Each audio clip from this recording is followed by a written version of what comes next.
defends his 3-round bout in the women's flyweight division. Your referee in charge of the action, Herb D.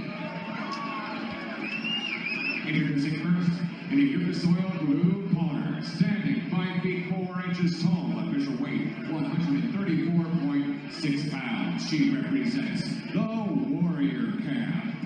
Ladies and gentlemen, from Coeur d'Alene, Idaho, presenting Gillian Knoll.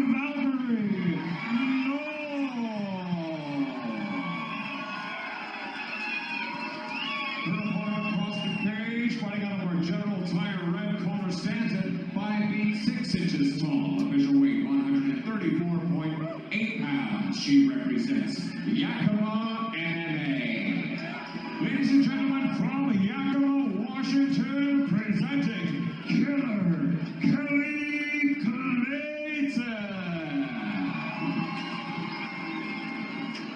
And here we go, round one. Herb Dean, our ref for this matchup. Gillian Knoll in the blue gloves and Kelly Clayton in the red gloves.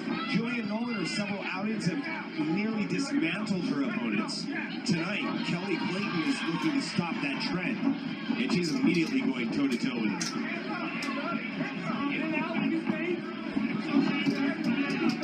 Both fighters engaging here on the feet. Doesn't look like anybody's anticipating any elevation change. Yeah, I'll tell you not. Clayton's coming out trying to end this thing. Went inside leg kick right over the top. A big right, 2 big rights. Starting in the distance now, Gillian Knoll, but doing a good job of stuffing that is Clayton. You know they're very developed as an amateur when they immediately go in for the takedown. As soon as they take that shot, it was like autopilot clicked, and she just was like, okay, I'm shooting it for the takedown now. And she has that instinct, and that's amazing at this level. Yeah, she was aggressive. She took that, snatched up that double leg and was relentless on it. It looked like Kelly Clayton kind of hit her in the spine with a downward elbow and knew that it wasn't right, obviously unintentional, was talking to the ref, and then next thing you know, she ends up on her back. Yeah. Gillian Knoll ready to go to work here. So we'll see what Gillian Knoll can do from the top here. She tries to posture up, but Clayton's doing a good job of sustaining any damage thus far. Yeah, Clayton got that guard going, doing a good job of maintaining position, trapping hands, giving her no space to work, but needs to be ready. As soon as Knoll postures up, she needs to be able to move, get those hips out of there, push off, create some distance. Now Steve going with the high guard. This is where it seems like arm wrestling becomes like, the contest. You're just trying to hold on to the hands, make sure you don't get hit. Who's going to control the arms here? Well, you're absolutely right, but trying to swing on this arm bar, ripping that arm out of there, sucks her back down in. Now what I would do right here is underhook both arms, doing a good job of trying to sneak that leg through. Boy, I'm really impressed with Clayton's guard right now. Yeah, really doing a good job of defending it. Gillian Knoll tries to pop back up, but right back in that position. And here's Clayton getting that head control here. Clayton with some nice jiu-jitsu. That guard, that open guard was something to be impressed with. She went super wide, tried to move on that arm, wasn't quite able to get it. In most situations, that's almost a guaranteed pass, and she was regained guard, no drama. But really needs to concentrate on keeping those feet off the mat. We haven't seen Gillian Knoll do much. It doesn't seem like she's been controlling this, because Clayton's constantly defending things off. Every submission attempt, every shot. This could be an even bout because of that shot Clayton delivered. Right, and Clayton right there at the end was in position to set that triangle up. Here in Worley, Idaho, Herb Dean, our rep for this matchup in the women's division between Gillian Knoll and Kelly Clayton. So far, Gillian Knoll took it to the ground, controlled it for the most part, but Kelly Clayton with that nice shot from the beginning, which could have scored some major points. And now Gillian Knoll is looking to close the distance again, Sean. Yeah, I'll tell you what, though, I don't know if I really agree with that, Steve, because she took her down and ended up on top, but Clayton was really trying a lot of different submissions. So it's really hard to know how the judges were scoring that. Oh, absolutely. And right now, that takedown again.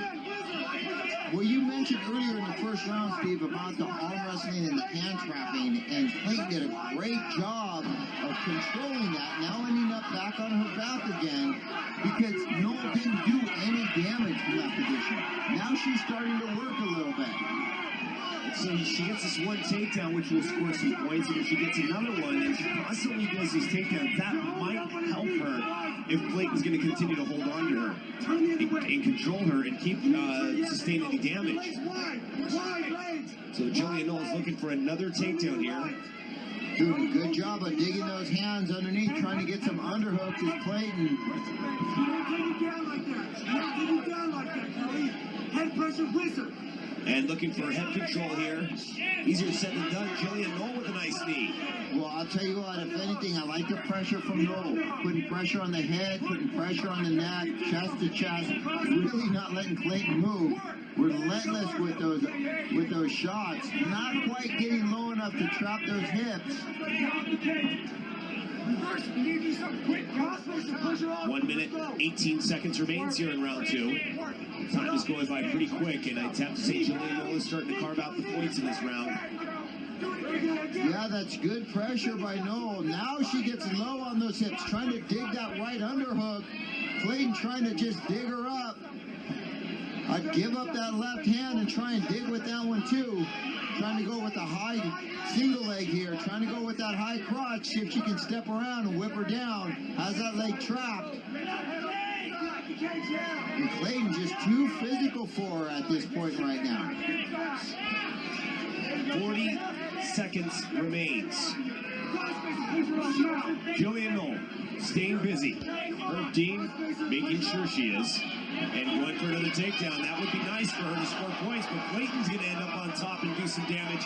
This is a way to score some last-minute points. Yeah, I'll tell you, with 25 seconds left in a half guard, now she's going to work. Clayton, it's the difference between Clayton and Knoll. Clayton's putting it on her, not worried about really getting back into the guard, not worried about having to pass. She came in, instantly scored some points, and is going to finish this round on top, Steve. Yeah, if Gillian Knoll continues to close that gap and close the distance, then she could find herself winning this round, but it's also another close round. But I'd have to say those takedowns may have scored her some points too. Yeah, it really depends, Steve, what the judges saw. Let's take a look at that. Both these gals come out 1-2 from long distance, overhand right, barely catches her on top, knees up the middle. And this is the takedown that you were talking about. Went low, went to the ground, but never really established position. Right there, Clayton immediately got to her feet and ended up on top. And we head up into round three. So far, it's been a war between these two, constantly going back and forth. Round three could possibly be the tiebreaker. We just don't know at this point. We'll leave it in the minds of the judges. They could go either way.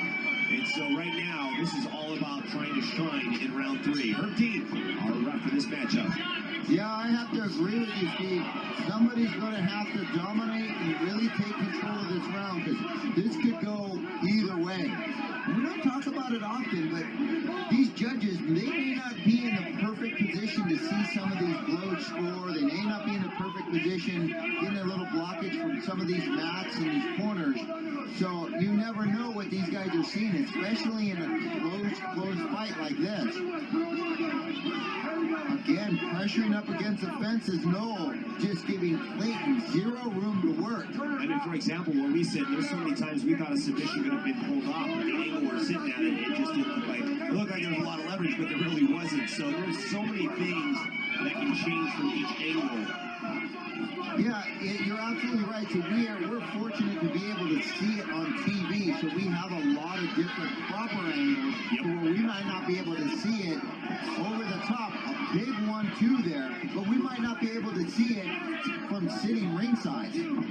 Absolutely, you're absolutely correct on that. And right now, Clayton is throwing some nice shots. Clayton with a big overhand right, straight down the pipe. She needs to let those go though. And another one, and another one. Closing the distance again is Knoll, but 2 big shots on her way in. Now Knoll looking to take this to the ground. A minute and 33 seconds. Right now, she may possibly be losing this round. Closing those feet together is Knoll. She might be able to get this if she can get those hips down a little bit, bashing away.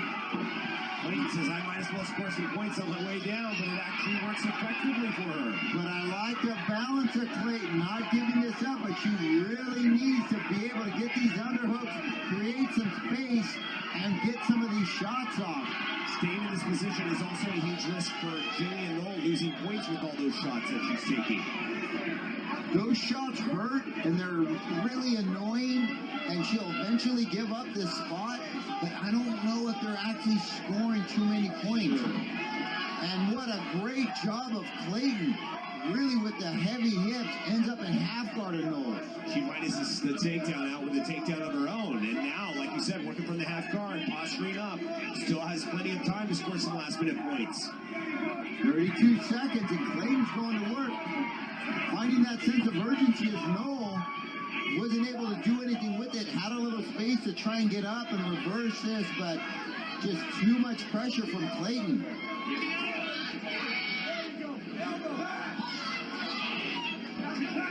And staying busy is Clayton in the final 10 seconds of this round. What a war displayed by these two. Non-stop. Oh, and trying to pull off the armbar, but not quite there. And what a way just to show the judges, hey, I'm attempting. I'm trying to finish this fight. This is what you got to portray to the judges sometimes. Look at that shot. Big overhand right. Looks like she's almost going to get the takedown, but the hips of Clayton, boy, that was nice. Ladies and gentlemen, after 3 rounds of women's action here in the great state of Idaho, we go to the judges' scorecards. Judge James Purdy scores this bout 29-28 in favor of Knoll. Colby Kingsbury, 29-28 for Clayton. And finally, Stephen Smith, 29-28 for your winner by split decision, Gillian Knoll. When we return, the action continues from Coeur d'Alene Casino Resort in Rowley, Idaho, Hardenbrook, Eastman.